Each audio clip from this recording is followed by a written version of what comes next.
Our beer of the week this week is Hornet's Nest Hefeweizen. I think I said that correctly. It's like a wheat ale, kind of like a shock top or a blue moon, and it's from OMB, Old Mecklenburg Brewing here in Charlotte. And let's just get into it, Yeah, I mean, I don't want to skim past the Hornets' Nest. That's a big thing here in North Carolina. That's why they're the Charlotte Hornets. So it's kind of cool to get a local beer that kind of represents some nostalgia in terms of just Charlotte history. And speaking of which, David Tepper is kind of making a mess of that heritage. And sure enough, our team didn't really give much of the fans something to root for with the 26-0 rout. We'll get into that with the Panthers section. I'm Stephen Patton, your host, joined by my co-host and dear friend Jacob LaQuire here on Purrfect Takes. And you want to talk about a season that has kind of spiraled out of control. It was nice, obviously, getting the win a couple weeks back at home against the Falcons, but we have not really been able to play spoiler like a lot of our players on the team have talked about and wanting to see other guys sit at home in the offseason. So do you think that's going to change moving forward, or is this just same old, same old? I mean, I hope so, right? We have one more chance to do it. I think the Bucs are in the driver's seat right now for the division. If they win, they're in, obviously, but hopefully we can play that spoiler. But yeah, like you said, we get the win on like that monsoon bowl against Atlanta. Bryce leads the game-winning drive there, and then against the Packers at home. There's some kind of controversial stuff going on at the end, but the offense really performed well that game. The defense didn't really do much, but the offense did well, especially in the second half. So you think maybe we can build off of this going down to Jacksonville, where there's no Trevor Lawrence, there's no Christian Kirk. I think Ridley, no Zay Jones. Ridley was kind of banged up throughout the game, so you kind of think maybe we can build off of it. But no, you were right. It was a rout. It was I believe we had the second longest active streak of not being shut out among NFL teams. I think the Ravens were the longest, but that streak is over now because we failed to score any points throughout the game. And after the first drive where we kind of moved the ball and then we couldn't kick a field goal because, of course, Eddie Pinheiro, and I'm not blaming this on Pinheiro, but of course we had the injury luck where he pulls a hammy during warmup, so we can't kick field goals unless they're from 20 yards away because I guess that was Hecker's comfort zone rather. So we moved the ball on the first drive, and then on a 4th and 7, Bryce Young gets absolutely crushed. Ike Ekwonu just lets a guy, I think it was Trayvon Walker, just run right past him and crush Bryce. He's slow to get up, and then from that point on, everything was downhill. I mean, after that, we went 5 consecutive drives with 3 and outs. So that first drive, like you said, we drive down. We're pretty much at that red zone period. Obviously, a bad play. Icky, same old in that department.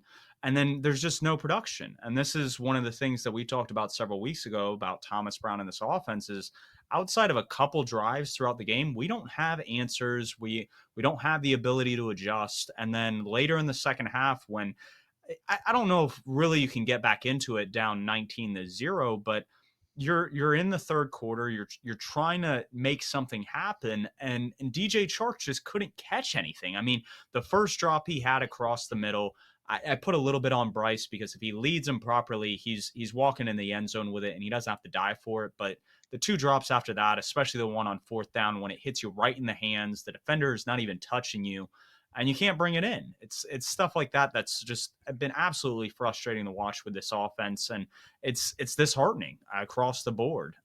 Yeah, and it's especially bad because he had such a good game last week against or I guess 2 weeks ago against the Packers, right, where he was catching everything Bryce was throwing to him at the end of the game. But like you said, that first down over the middle, he did have to dive, but hits him in both hands, can't reel it in. Then on third down, it was maybe Bryce's best thrown ball as a Panther, like perfect, like in the honey hole, right over the not over the shoulder, but out in front of him by about half a yard, hits both hands and drops it. And then the fourth down, he did the Funchess Classic where it was kind of the back shoulder, but in front of him to where the defender has no chance of getting it. And Chark just kind of just lets it fall in front of him, doesn't really fully extend. All three of those plays would have gone for, I think, 25-ish yards, if any of them connected. But obviously that didn't happen. And because we didn't have a kicker, so we couldn't kick a field goal. Even though we were down 19-0, I don't think a field goal would have helped. But yeah, it was just bad all around, and yeah, all the issues. And I do want to say Bryce had a pretty bad day. Uh, against the Jags, despite him getting crushed and everything. All the issues that he has are just compounded when he makes the correct play, and yet we have stuff like Icky giving up free pressures or Chark, who's supposed to be the number one guy in terms of skill and acumen, just dropping perfect passes. So like even when the things go well on one or two ends, the third end can't connect, and it's been like that all year. Yeah, and like you said, if we were going to win games down the stretch, we had to play complementary football across the board. The offensive line had to do their part. Our receivers needed to get open and catch passes, and Bryce needed to kind of stay away from making negative plays, and that's just hasn't really happened all too much this year. Now, I think the shocking part is our defense kind of allows 26 points, and I. I don't want to necessarily say this is all on Evero and scheme, but we pretty much allowed them to go on kind of these longer drives. And that's kind of what Evero's defense kind of allows. That Fangio style is okay, if you want to dink and dunk and kind of move your way, that's how you're going to have to move the ball. And Doug Peterson was okay doing that with CJ Beathard. And like you said, they didn't have like some of their guys to where we've been banged up on defense. Like you said, Christian Kirk, he's out. Zay Jones, he's out. Their offensive line hasn't been good, and we weren't able to take advantage of that. And that's frustrating. Like you want to stay in a game. Like I understand the Packers, Matt LaFleur, Jordan Love has looked great this year in his first year. They have a top 10 O line. They have weapons galore. Like that's a little bit more understandable. But when you're allowing CJ Beathard to put 26 points on you, I don't know. I'm at a loss for words on that one. Yeah, I don't want to like kind of trash Evero because there was a stretch throughout the season, like weeks 5 through 10 or 6 through 10 or something like that, where the defense played absolutely phenomenal. And despite injuries, he made it work during that time. But when we're supposedly fully healthy, I know JC Horn didn't play this game, but he was active. They kind of messed that one up by healthy scratching CJ Henderson, and then Icky can't play, and then Dante gets hurt. So we're relying on, and Troy Hill's not playing, so we're relying on Shaquem Griffin, who we, or yeah, Shaquem or Shaquille, I always mess them up, but we rely on him, who we got off waivers like 2 or 3 weeks ago to come in and start. It's just bad all around. And like you're talking about the Fangio style defense, when you play for, I guess, prevention at the exception of disruption, and yet you don't prevent even against a backup QB, and you're already not getting disruption. I think we're among the lowest group in the league in like sacks and turnovers. Shout out Brian Burns, he finally got a sack after like 10 weeks. But when you do that kind of stuff, even backup QBs are going to beat you because we don't have the superior athletes all across the board. And like you said, Doug Peterson and Press Taylor, who's calling their plays, they're just going to say, okay, we're going to dink and dunk everything, even though we don't have our receivers, because you're going to allow that. It's kind of like, and it's not necessarily playing prevent defense, but it's kind of like playing prevent the entire game, like series in and series out, hoping they miss a throw. And that's where you get your big break because you're not blitzing a ton, you're rushing four, and the four that you do have aren't good enough to get sufficient pressure on the QB. And it's just, it's not all on Evero, but that style of defense definitely hasn't been working the past couple of weeks. Yeah, and I think they also found a lot of success on the run game. Hmm. When we look at series success rate, when they started with a rush, they were over 70%.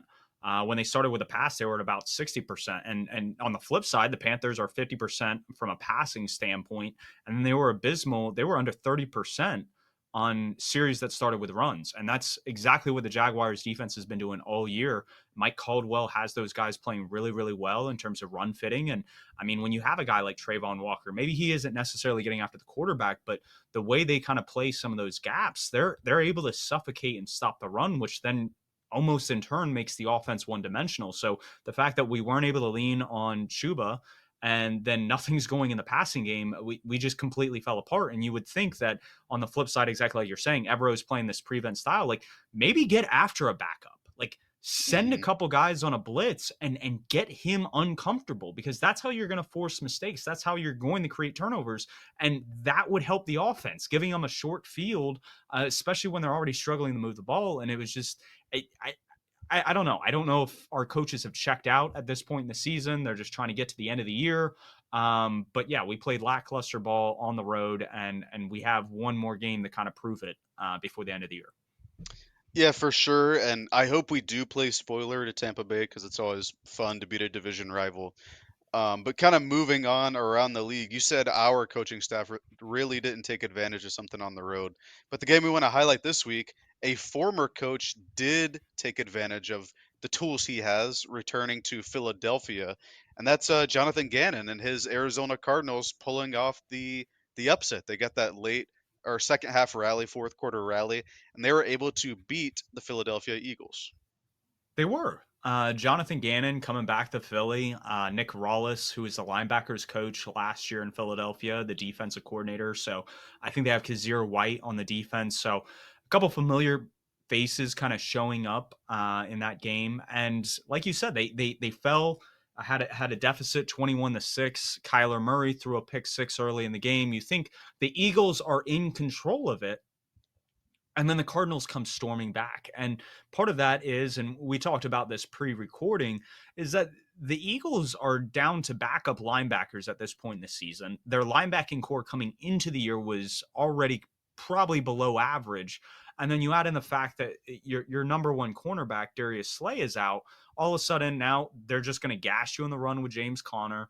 And then if you're going to kind of throw an exotic look, you're more than likely, the way the Eagles have played these quote unquote exotic looks, or where they're trying to disguise coverages, you end up with an outside linebacker on a wide receiver. Like, I can't tell you how many times you would see this past year Nolan Smith covering like a tight end or a running back, and that's just a mismatch. And that's exactly what Kyler Murray was able to kind of find and expose in this game. And it bit him in the butt. Like, this is an Eagles team that, while it is well built, there's a lot of good talent on this roster.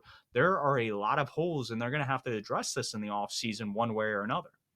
Yeah, you talk about Kyler finding stuff. I think on the ground, James Conner had an excellent game. Just under 5 yards a carry. He had 128 yards and a rushing touchdown.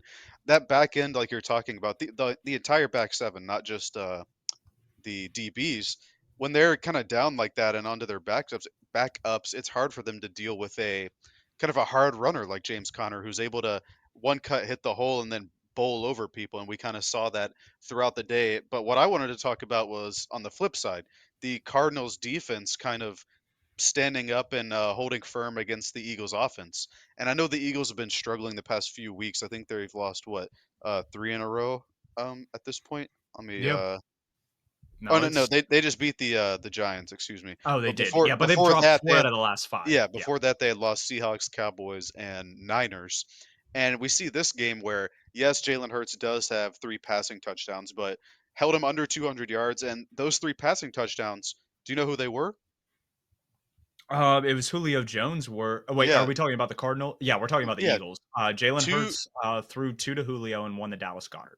right, so they're able to take away A.J. Brown, who's their star receiver, and I believe Devontae Smith got injured, early in the game as well. He got rolled up Or on. Yeah. Yeah, I think he was seen in crutches after the game. They held those two to a combined 83 yards on 7 catches. So when you're able to take away kind of your stars and force them to work to everybody else, which they did to a degree throughout the game, but when you can't do that throughout the entire game and you're putting the pressure on offense with a nice comeback, that's kind of the winning formula. And you got to think one of the Eagles' scores was the gifted pick six, and it was what, like a 91, 92 yard touchdown return. So it was. I don't want to say it was lucky, but a 90-yard pick six isn't something you see every day. So I think overall the Eagles kind of need to tighten up on all ends, not just on defense, but on offense as well, because they're playing. I think they play the Giants again this week, and they aren't in control of their own destiny as far as winning the division goes. But if they play sloppy versus the Giants, I mean, the Cowboys are guaranteed the division. They're guaranteed the division if they win, regardless. But still, They are. I would have to check seedings, but I would assume the Eagles are going to kind of hold that fifth seed if the Cowboys mhm. win the division. And you're going to play an NFC South team first round, which, I mean, the Eagles obviously haven't been playing well, but the NFC South's just hot garbage at this point, to where at least you could probably chalk that as a win, but then you're going to go on the road and you're going to play a juggernaut more than likely. And that's just, at this point, the way this team is constructed, the way they're playing, it's not good. I mean, the Cardinals, like you were saying, they go from a drive standpoint. They all of their drives, if we pretty much dropped the first. It was the last drive of the first half, pretty much just like an ice it, kneel Mhm. out kind of situation. They had two field goals and the pick six, and then all four of their drives in the second half were touchdowns. So it's just they scored on everything, and outside of that 90-yard pick six, which is miscommunication, they probably would have scored on that drive. So this defense can't get off the field. Jalen Carter has almost disappeared on the second half of the season. He's not able to get after the quarterback like he was earlier in the year. And when you're not you're the strength of your defense is not able to perform, the rest of it's going to get exposed, and that's what we're seeing like week in and week out. And you wonder if, I mean, the Giants played the Eagles well 2 weeks ago. If the Giants pull off an upset, like this is a team that truly is spiraling. Right. I think you're right. I think they are locked into either the second or third, depending Detroit, or the fifth seed. So they wouldn't fall below the fifth seed if they were a wild card. But you're right. They're not playing their best football down the stretch here. And as far as the Cardinals go, I thought this was a good look at how Kyler and James Conner were able to perform even without their receivers. I know Hollywood Brown was out this game. He's in IR to end the season, but they currently hold the fourth pick in the NFL draft this year. I think they can move up to two, or they can move back as far as seven, pending what happens this week. But it kind of makes you think like, do they need to add a QB? Because obviously the Bears are going to hold the first pick. We don't know what's going. They're either taking a QB or they're selling it to somebody. So that's going to be a QB at one, and then number two, Washington, if that holds, they probably want a QB.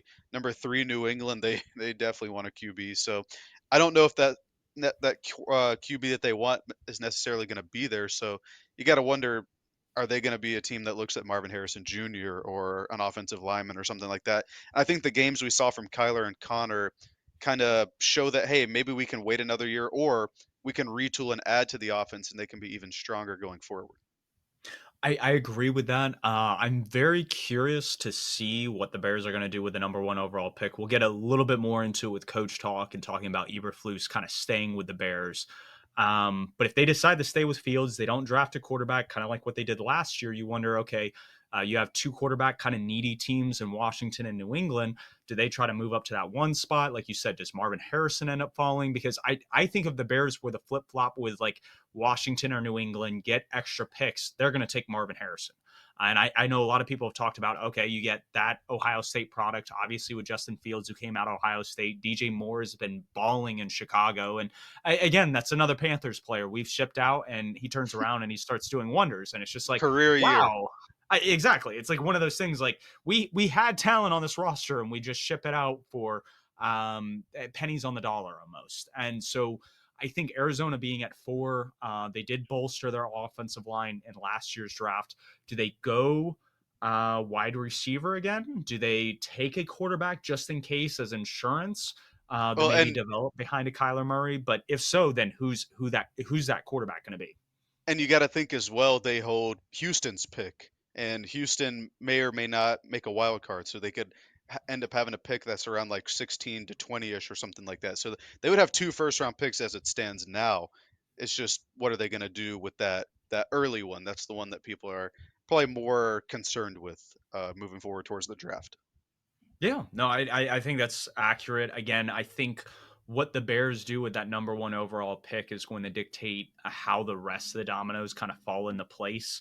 It will be interesting to see if there are any upsets because I think right now, obviously the Bears have the number one pick from the Panthers, but Washington, New England, and Arizona all have 4 wins going into that final week. So if one of them wins a game, um, it's going to kind of change kind of that layout there. And then that's going to obviously impact, okay, Drake May, Caleb Williams, Marvin Harrison Jr. were those three guys who what I would assume would be the first three guys taken end up falling. Yeah, for sure. And kind of moving on to coach talk, you mentioned Eberflus, and we wanted to include him because there was reports that I believe from Rappaport that the Bears are interested and set on keeping him for another season. And I know a lot of people are probably like, "Well, that's not a good idea," and I'm kind of one of those people. But when you look at what they did post trade deadline, where they acquired Montez Sweat, their defense has been playing lights out, or not lights out, but at a high level. I'll say probably top 10 in points, and I believe a top five, yeah, top 10 scoring defense and top five in yards. And that's Eberflus calling the defense this year. As you know, they dismissed their defensive coordinator at the start of the year, and Eberflus took over on that side. And they've been playing well down the stretch here. They aren't a playoff contender. Yeah, I think they're mathematically eliminated, but they're 7-9 right now. They've won their last two games, and they're kind of rolling on both sides of the ball. But I think that defense in particular is really locking down, not locking down, but kind of locking in per se, and playing at a high level. Well, when we were breaking down this team in the offseason, the biggest question mark we really had about this defense was the edge presence. And Hmm. they signed Yannick Ngakwe right at the start of the season. They had some nice pieces on the interior. They obviously have Jalen Johnson on the backside. They invested in linebacker in the offseason. And you bring in Montez Sweat, who's a good, solid pass rusher, but he's phenomenal in the run game. I mean, this guy is a true tone setter, a true edge setter. And the Bears, I mean, like you were saying, from weeks 9 till now, from like an EPA standpoint, are the second best defense in the league. And that's huge. Like again, this is props and flowers to Eberflus for kind of turning this defense around over the past couple years. Fields, when he's come back from his injury, has looked good in several games. The players really want to see Fields kind of be the guy. And I think I'm okay with Fields being the guy next year, but I think it would be smart. And I've seen this from Jason with Fitzgerald from OTC. I've seen it from Kevin Cole, who was formerly with PFF. Talk about, hey, take that quarterback, put it behind Fields. We've seen Fields be out for stretches the past 2 years with an injury. If he goes down with like, I wouldn't say like career ending, but one of those season ending injuries, and you have a guy that can step in and play phenomenally with a team that is ready to play for the playoffs, like go ahead and do it. And like I think that's the smart thing to do with that pick, because you can take another wide receiver in the middle of the first round with your first round pick. You can beef up the defense in later rounds. You can add some interior offensive line pieces, and this is a team that'll be competitive in the NFC North next year. Absolutely. Their last 7 games, I'm looking at it now. They're 5-2, and their two losses were to the Lions, who had that weird rally. They won by 5, and then to the Browns, who have been probably the best team or one of the best teams in the league the past month or so with the Flacco resurgence. They also the Browns by 3 in Cleveland, so that was a tough game as well. Yeah, I think they're firing on all cylinders. I think you're right that Fields is a guy that can play there next year. And like you said, look at it like this: even if they don't take a QB at 1 and they mortgage that pick, they're probably going to get more from a later pick, like say pick 6 or something, than what the Bryce Young trade yielded. Because in a lot of evaluators' eyes, Caleb Williams and Drake May are much better prospects, right? And so the Yeah, opportunity to they're getting draft one of compared them, to the yeah, Trevor Lawrences, yeah, in terms of prospects, and I'm not right. saying that's true. We'll get more into that in the draft season, but these are guys that are considered like top end prospects. Right, so they, even if they don't take anybody there, they can get a haul for that number 1 pick. So I think the Bears are in a good spot moving forward, and Eberflus is going to have, I think, a favorable or an enviable position coming next year. Now, another coach we want to talk about, and this is just an obligatory shout out. We have to talk about Mike Tomlin. He kind of proved us wrong with that little 3-game skid they had there. He's locked up another winning season, even before the season's over. So 17 straight years that he's done it, one of the best to ever do it. But we have to mention that because the streak is continuing. Yeah, no, the streak being continued. He's played, or not played. He's coached two phenomenal games the past 2 weeks to kind of keep their season alive. But you wonder if, like, hey, you pulled out a game or two in that losing skid that we were talking about. Like, this is a team that probably has that playoff spot locked up, and right now they're kind of that fringe, like outside looking in, and that's where as a franchise you're kind of disheartened.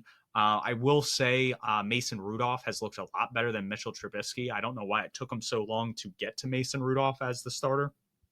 But he has definitely played admirably for the Steelers. The run game has been, I wouldn't say unstoppable, but against the Seahawks, they completely dominated. Najee and Jalen Warren looked really, really good. And that's always cool to see. Now, like you said, this is an obligatory. We just had to mention them. Guys that we want to talk about, two offensive minds in particular. These past two guys were defense, but Sean McVay. I mean, this year, taking the squad that he has, and props and hats off for Raheem Morris on the other side, his defensive coordinator. This is a team that did not have a lot of talent, and they had a lot of late round picks, and they've developed them in year one. And like that's hard to do. Sometimes you'll see these late round picks develop, but it takes them a year or two. Puka Nakua hit the ground running. Byron Young hit the ground running. I think the guy's has like 9 sacks on the year. Puka Mhm. Nakua is like about to break the rookie record. Like it's just insane. And Kobe Turner, an interior defensive lineman, I believe leads all interior rookies in pressures and sacks. So Which is and nuts. all these guys are like round 3 or later as well. And I think I saw the breakdown. At least two of them were like comp picks they got for Mhm. like a player that left the squad. So it's just again Les Snead working some magic on the back end of the draft, and this is something that they've had to do for I want to say it's like almost approaching a decade at this point because they drafted Jared Goff back in like what 2016. 2016, that was their last first round pick. And they have found ways to identify and develop talent on the back end. We saw it with Cooper Cup in the third round back in 2017. We've seen it with some of their other O line prospects that they've had. I mean, Steve Avila has been huge. I think he was their second round pick though this year. Been an absolute stud on that offensive line, and it's cool to see because from like a talent perspective, this team should not have won as many games. Now, a team that was loaded with talent, they are over the cap on going in the next year, have a lot of wiggling to do to stay under the cap. Are the Cleveland Browns. Now, they had a lot of hoopla kind of on the offensive side with the quarterback position, et cetera, et cetera. Defense carried him for most of the year, but Joe Flacco comes in the past several weeks, and I mean, he's throwing 300 yards. He's getting the ball to the playmakers. He's pushing the ball downfield. He's playing YOLO ball at this point in his career, and it's fun to watch. Yeah, he's absolutely launching it, and I think what gets lost in the highlight plays is he's also generating a lot of turnovers, which is never good, but it doesn't matter because they keep scoring 30 points a game and their defense keeps locking people down. And so if they're able to do that and he can cut back a little bit on the turnovers, I don't want to say they're going to have a 2012 run because his run that postseason was incredible. What was it, 15 touchdowns in Yeah. 4 games, in 4 playoff games, which absolutely bonkers. But if they can play at a high level like that, they're going to be a dangerous team in the AFC playoffs because they're locked into the 5th seed, I believe. Or it might be They can't Miami, win the and then division. Yeah, right, that yeah. Baltimore's already won the division.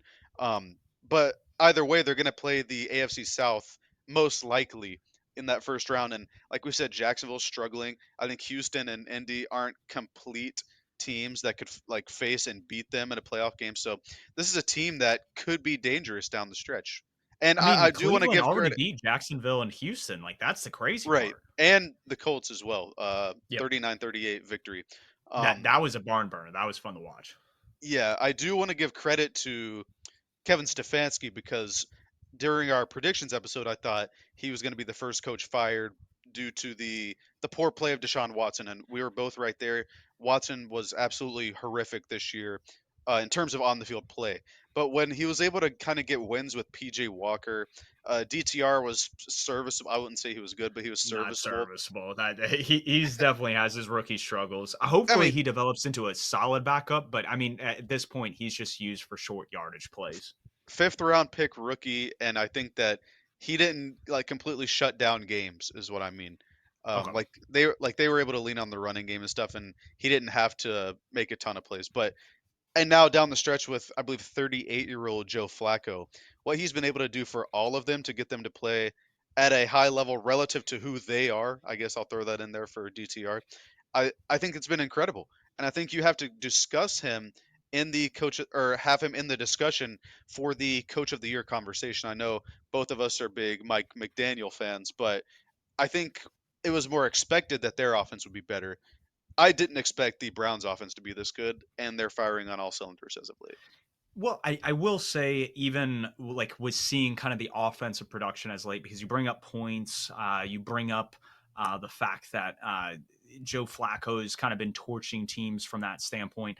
They haven't been good from like an EPA standpoint. They've been average on that front with Joe Flacco on the year. This is an offense that ranks 28th in EPA per play. So this is where it's like Kevin Stefanski has kind of done a bend don't break approach there, and that's why I said they've leaned more on that defense. This is a team that was had their back up against the wall in terms of a salary perspective.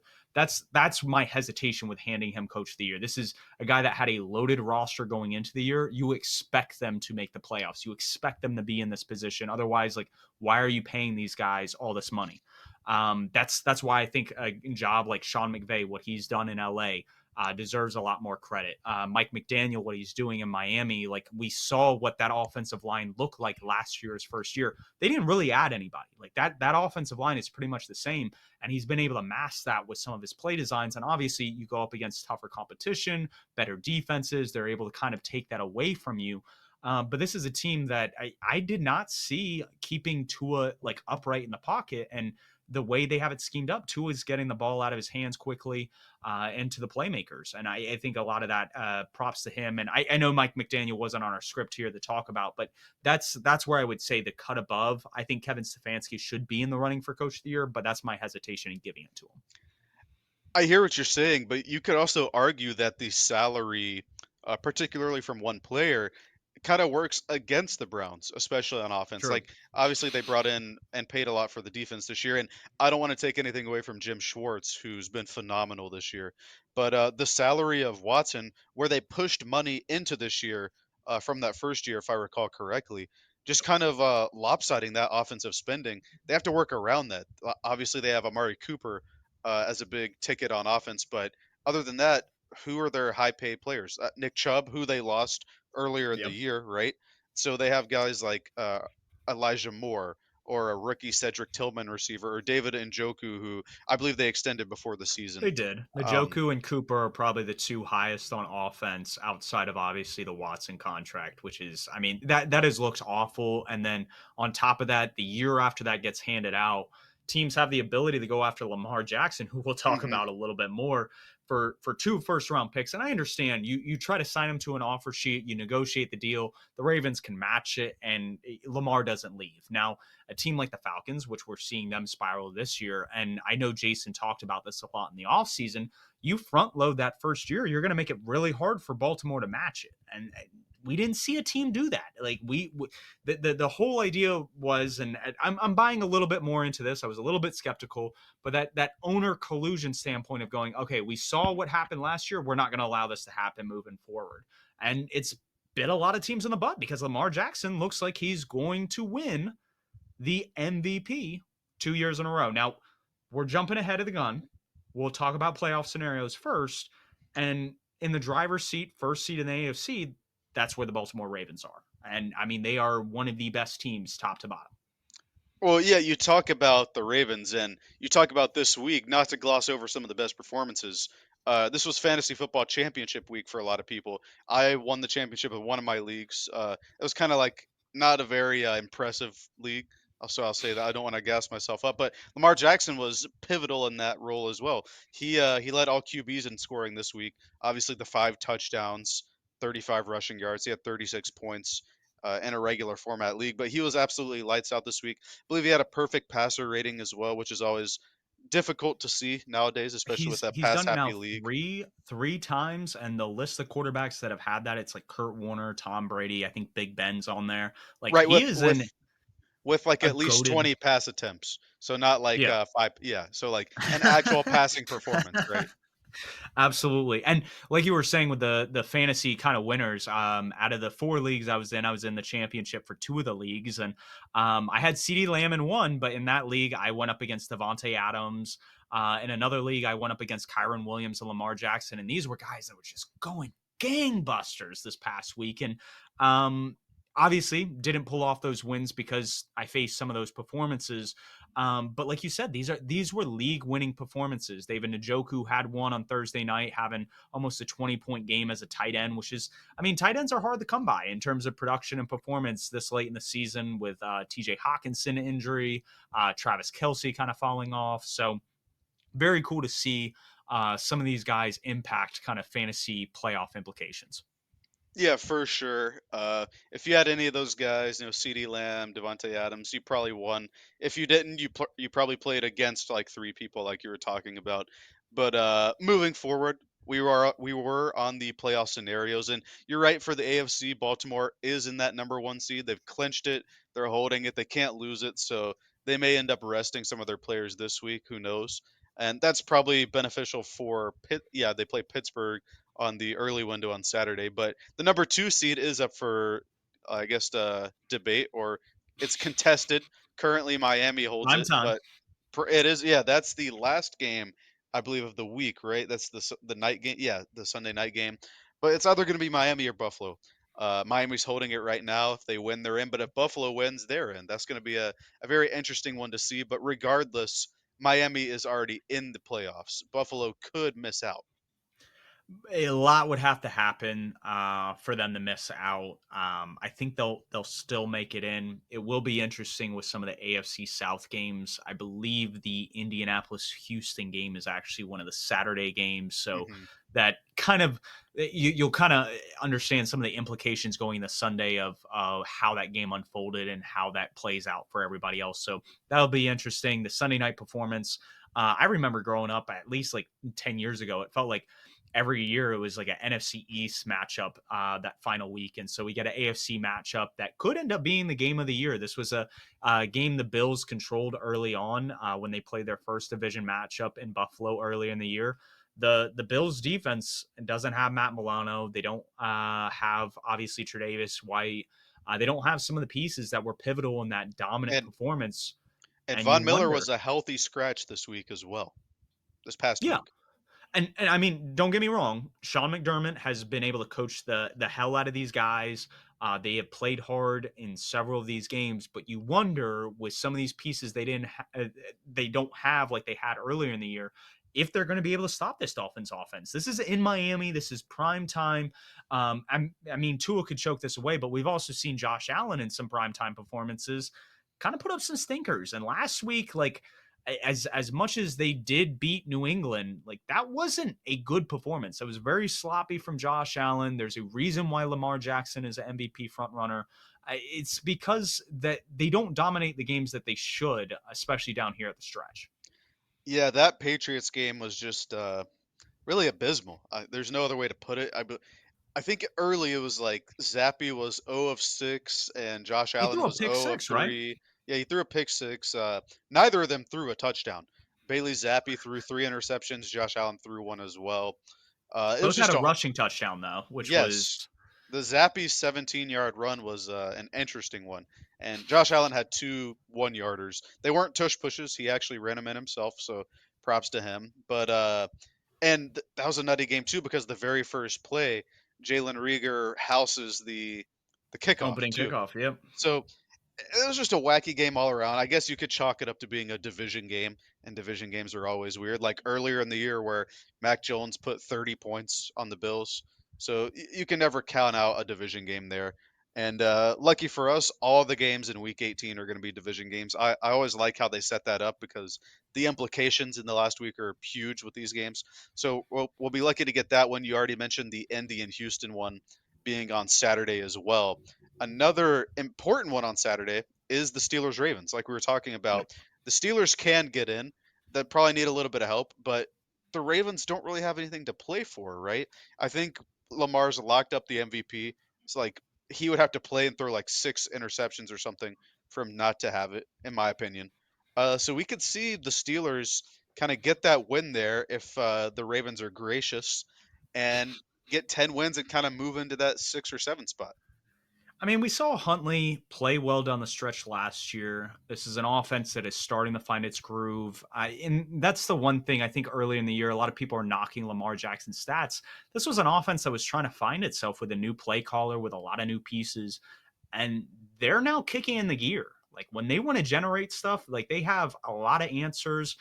They were able to put the Miami Dolphins linebackers in pretty much hell. They didn't really go after Jalen Ramsey. They let him kind of stay on his island, and they kind of diced the rest of the defense up from there. And that was cool to see.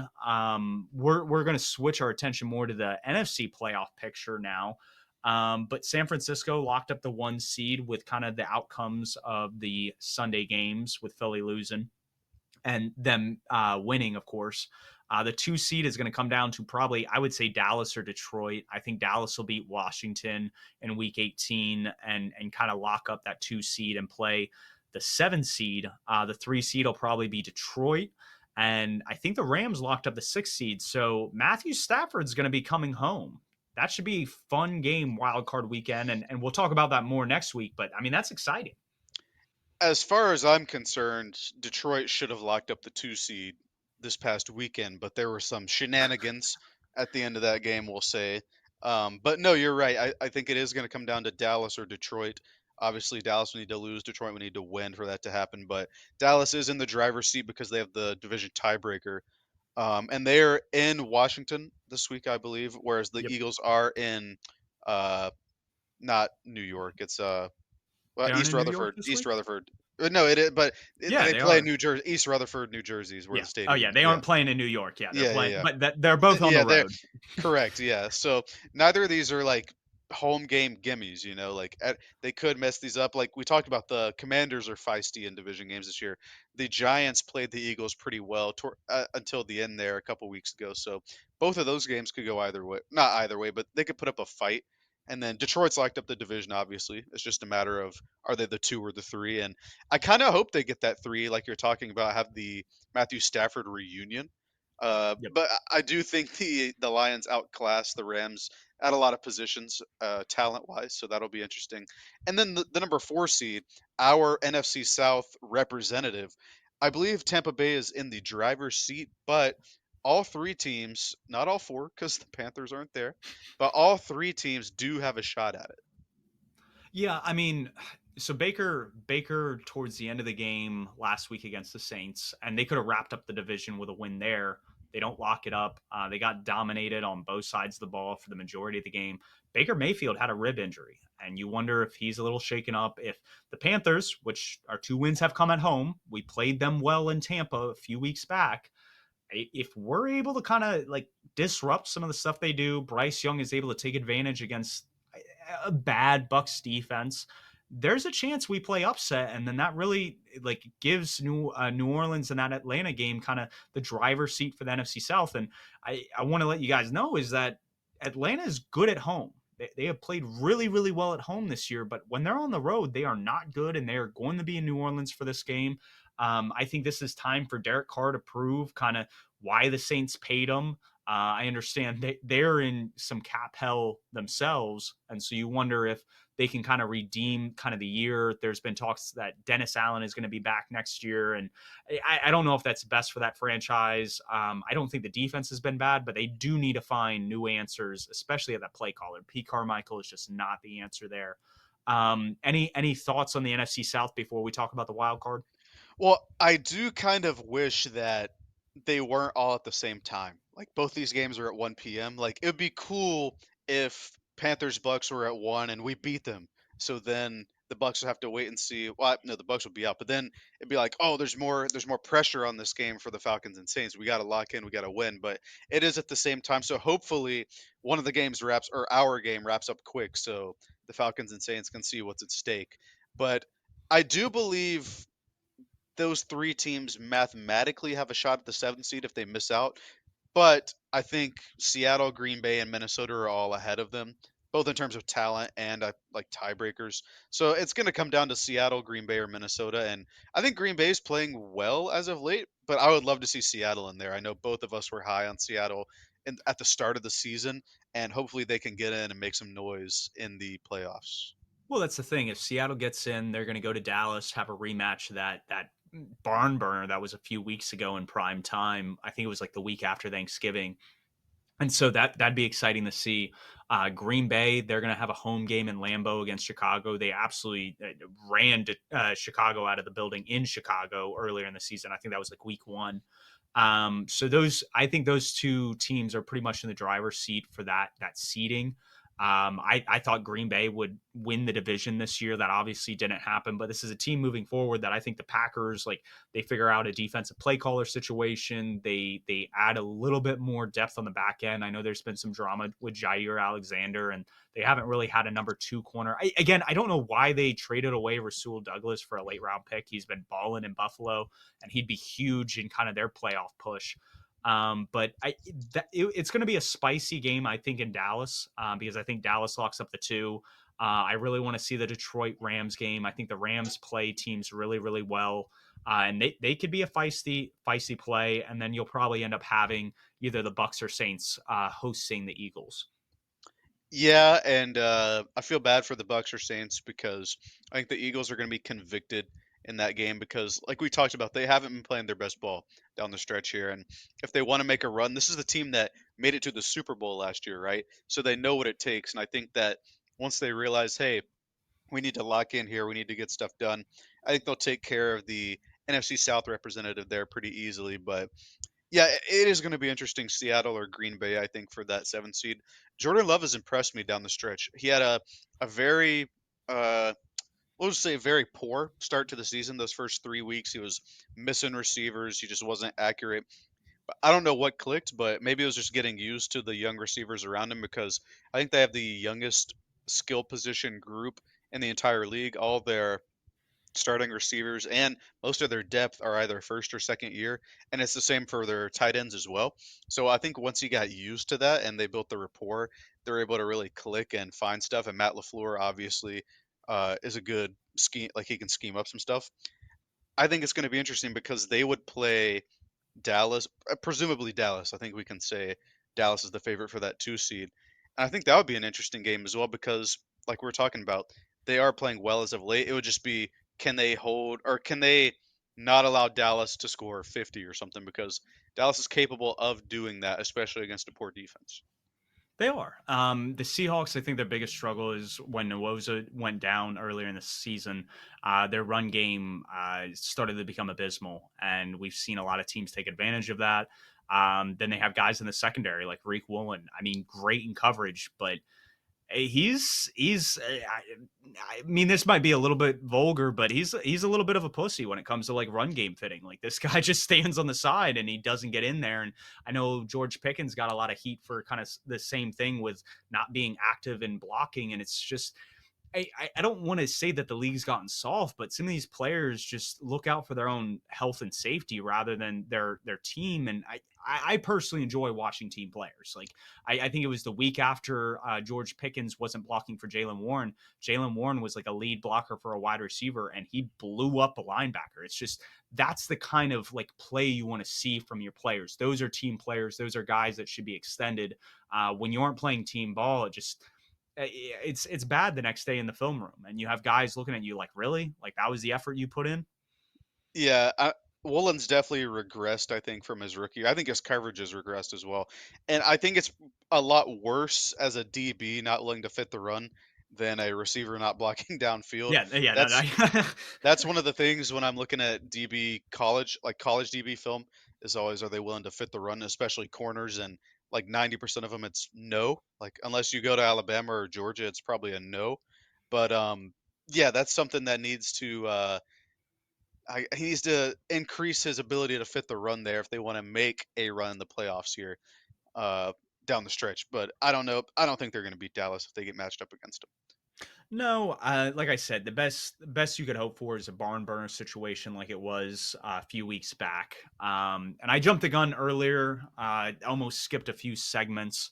You reeled us back in, but we are kind of in that. We did our bad takes from the preseason last week. We talked about doing our good takes this week, and that's kind of merged with our MVP watch, and particularly because you were a guy that thought Lamar Jackson would win MVP prior to the year, and he's in the driver's seat right now for it. Like, Yeah, that's pretty exciting.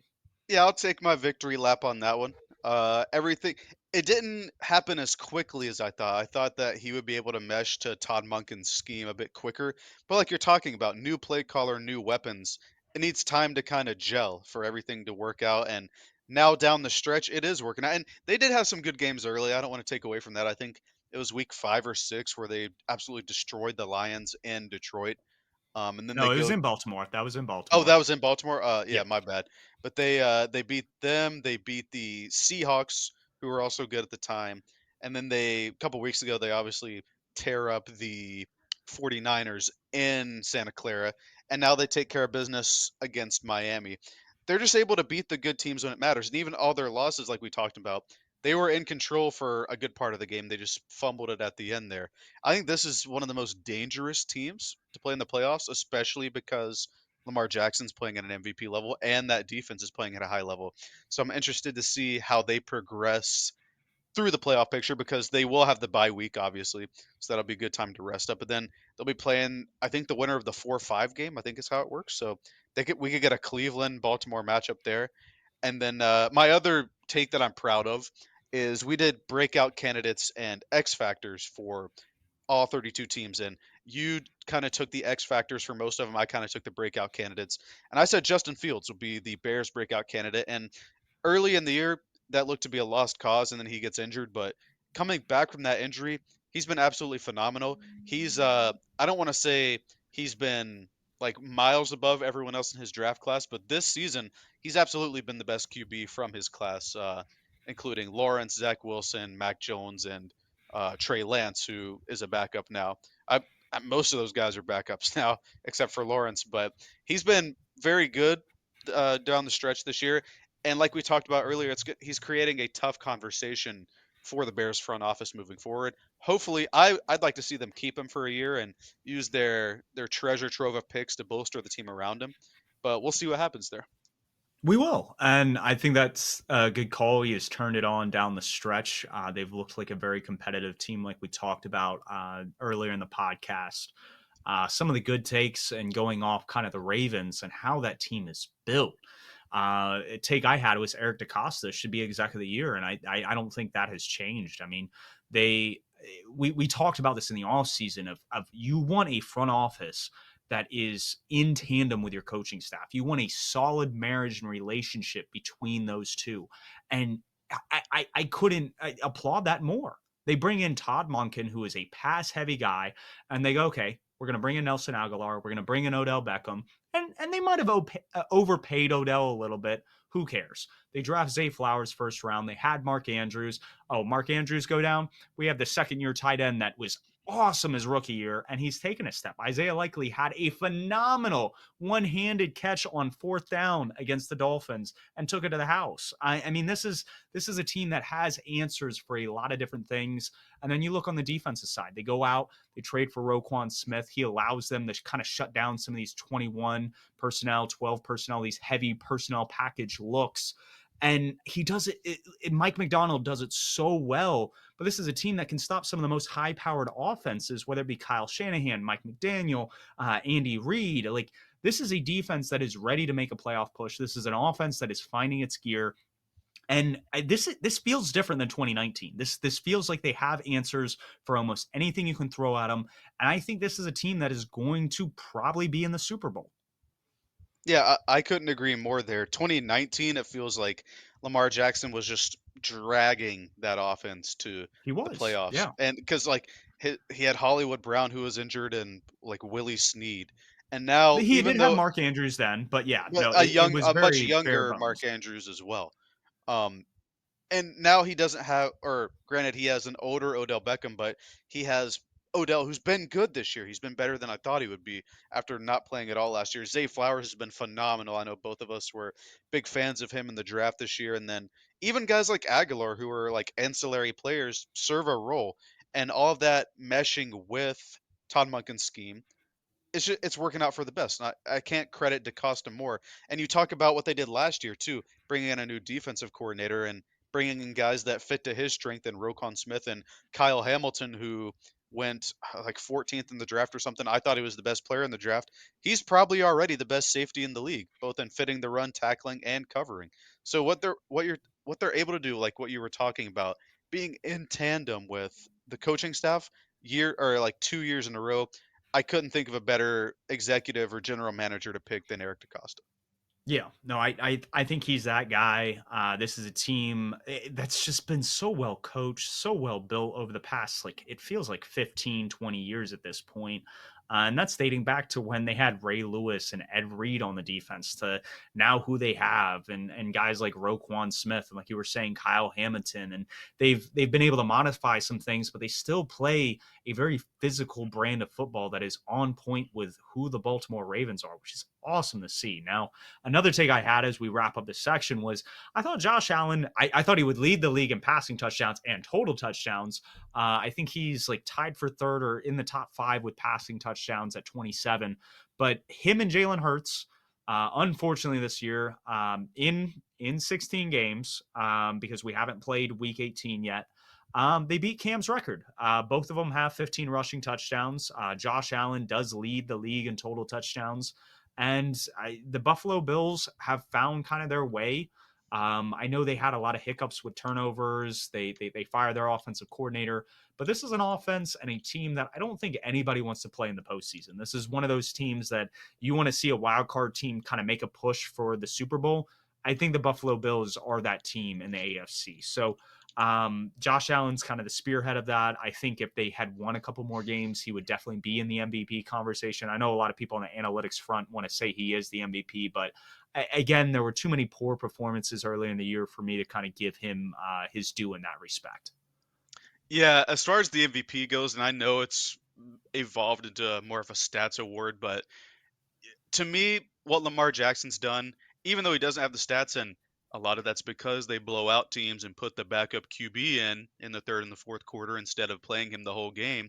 But that's neither here nor there. He's been dragging this offense forward. And like you said, Josh Allen had a couple poor performances earlier in the year, and they kind of faltered. I think they were 4-4 at one point, maybe 5-4.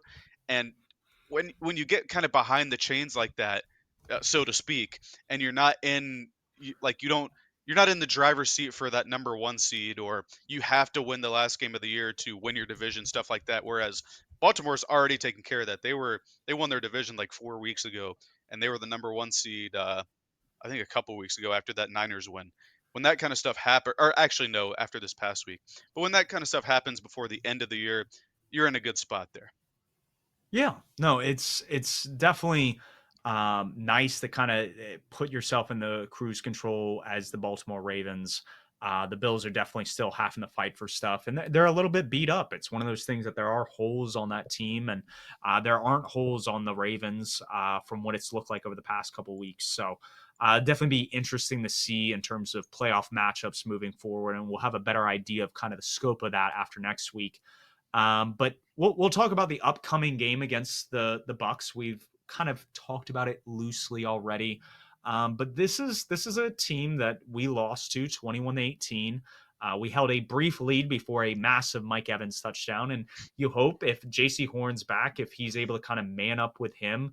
I think Mike Evans had a couple catches against them, but there wasn't a lot of yak. And that's the big thing is if we can minimize kind of the yards after catch. We can keep everything in front of us, exactly like Evero tries to scheme things up. And Brian Burns and Derek Brown get after Baker and make his life miserable. There's a shot. There's legitimately a shot because I think Chuba Hubbard's going to have a good game. I think Bryce is going to keep trying to feed DJ Chark, and if he can make a few catches, there's a chance. Yeah, I agree. Looking back at that previous Bucks game, that was another deluge game, another torrential downpour. Man, Bryce has had some really rough conditions to play in as a rookie. But even in that game, we were able to move the ball in spurts. I think with clear skies here in Charlotte, I think the offense can be better than that. Like you said, the Bucks defense isn't a superstar unit like they were a couple of years ago when they won the Super Bowl. So I think that there is like hope and a real ability to move the ball on Sunday. And then, like you said, our stars have to play like stars on defense. That's been the key to the game past like month or so now. And JC, I don't know if JC Horn's going to play because I think he didn't play in hopes of preserving long term, like preventing injury long term. So I'm not sure if he's going to play this week, but we need Brown and Burns to step up if he doesn't. Hopefully he does play, but we'll see there. We will. I don't know if there's too much to really add on this. We'll obviously keep an eye on Baker's injury, and if that impacts him, whether it's putting a little bit of velocity on the ball, whether him being skittish about being hits and maybe throwing a couple balls earlier than he should, and just affecting the timing and rhythm of that offense, we'll see. I know that they're an offense that likes leaning on the run game, even though they haven't found a lot of success there. So we could put them in a situation where they're punting more often than they would or they had in the previous game. So we'll see if that changes at home at Bank of America in the season finale. It's one of those situations that why I think, like we said, we're hopeful. Likely, hood wise, I think we're not going to win this game. So moving on into the college football championship. We're just going to briefly touch on the fact that we'll probably discuss more of this on Tuesday, but the matchup between Washington and Michigan. Um, I'm very curious. Not curious. I should back up on that. Penix has been phenomenal, but Adunze, like you had said earlier in the year, I think he's completely showing out. I think somebody had a comp for him. I think it was quarterback Clausen. All right, he's more like a quarterback expert, but he compared Odunze to like Cortland Sutton. Like, how do you feel about that comp? Do you feel like he's a little bit better than that going in the NFL? That's really all I want to talk about more in this section. Is I was clearly wrong on him as a prospect. I think he is one of the better wide receivers, but where do you see him being in terms of like a college to pro? Yeah, we all miss on prospects, so there's no shame in that or anything. But I do think I think right now he plays similarly to Sutton, but I think Sutton, like when I think of Sutton, he's more of a sideline or seam runner, not a lot of stuff, uh, intermediate or shorter over the middle. I think Odunze has the change of direction ability to play a lot of that stuff. To me, and this game really showcased. I don't want to call him Devontae Adams, but the way he was able to hide his hands until the perfect moment to catch the ball against Texas was very Devonte Adams esque. I think I like Cortland Sutton for his body type, but I think Odunze can do more at the next level. It's hard to kind of think of a comp like that. I was thinking like he's clearly not as good a route runner as Olave, who's one of the better route runners that I've seen, like younger receivers that I've seen, but like maybe like a bigger Olave who isn't as sharp on his breaks and stuff like that because Olave is pretty good at working the middle. They just don't. Derek Carr just can't find him because Derek Carr is not a good QB anymore. But I think they play similarly in the way that they use their body, the way that they don't lay out their hands the whole time, like they can wait and then show them when the ball is actually there. The way that they can like have a good contact balance at the catch point and kind of shake off the initial DB, I think are very similar. But I would need a bit more time to come up with a true comp for that. Okay, we'll get more into that. I will say I saw a bunch of Minnesota Vikings fans kind of tweet after the game.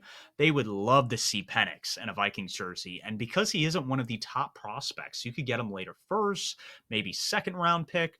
And this is a guy that if you paired him with a Justin Jefferson, a Jordan Addison, a TJ Hawkinson, they have a homegrown offensive line. There could be some fireworks in Minnesota, especially if you're trying to move on from a Kirk Cousins next year. So we'll talk about more of this as the draft prospects go. We are in our final section as we wrap up this pod, and that's obviously Purrfect Takes. Both of us missed last week. I had the Cowboys covering against the Lions. The line or the spread at that point was 6 points. They won by 1 point, and there's a lot of argument that the Lions should have just won that game outright. You had Bama and Texas in the college football championship, and both of those games came down to the wire. It could have easily been flipped, and they both could have been playing that game, but a little off on that point. Our takes this week. Hopefully, we hit on these. Mine is that the Packers make the playoffs. I had them winning the division, which would have obviously put them in the playoffs. But I do think that they make the playoffs this year. They get that 7th seed by securing the dub at home against Chicago. Chicago has been playing really well, so I think that game has a lot of potential to be one of the better matchups of the week between what we talked about, Eberflus's defense kind of stepping up, Jordan Love kind of coming into his own, and that offense playing well. And since the Packers defense isn't good, this could be a shootout. And I think the Packers pull it out. I think they get that 7th seed. If the Rams lose to the 49ers, because both teams could be playing their backups because the Rams are kind of already in the playoffs, the Rams could fall to the 7th if the Packers win, which will be interesting to kind of keep an eye on. I don't like that take, and I'm going to tell you why. It's because my take is not directly, but it is opposed to that one. And I think the Seahawks are going to make the playoffs. Now, you talk about the Green Bay Packers hosting the Bears. Well, the Bears have a lot to play for. Justin Fields has a lot to play for. He has to prove that he's the QB of the future. And like we talked about, both sides of the ball for the Bears have been playing at a high level recently, and only one side for the Packers has been playing at a high level. And I think if the Bears are able to score 37 against the Falcons, I'm a big Ryan Nielsen fan. I think if they're able to do that, and now it is in Lambeau, so it's more of a hostile environment, but I think they could easily score 30 points against the Yeah. Green Bay Packers. And I think the Bears defense is more of a test for Green Bay than some of the recent defenses they faced, like the Panthers. So I think that would be interesting. But no, I have Seattle winning on the road in Arizona and taking that 7 seed or 6 seed, pending how the Rams end up falling. I think the Rams have the tiebreaker on them, so I think it would be 6-7 in that order. But I like Seattle to win and lock up that final wild card. Okay. Well, you guys heard it here first. One of us will be right on our perfect takes because the one depends on kind of the other. I Watch could it be definitely Minnesota somehow. yeah, both Seattle and Green Bay lose. Minnesota sneaks in. That would be pretty wild. We will keep you guys updated next week on kind of the outcome of that. We will post our takes this week. I think this was the first week we didn't. A lot. I've been busy with some big data bowl stuff down the pipeline. That'll be wrapped up next Monday, so I'll have more time to dedicate to kind of this and some of our podcast production and output. So, with that, we are wrapped up for the week. If you guys have any questions, obviously, as we've said all year, shoot them to us at Purrfect_takes. Give us a follow, give us a like. You can find us on Spotify, Apple, and YouTube. And with that, we're wrapped up.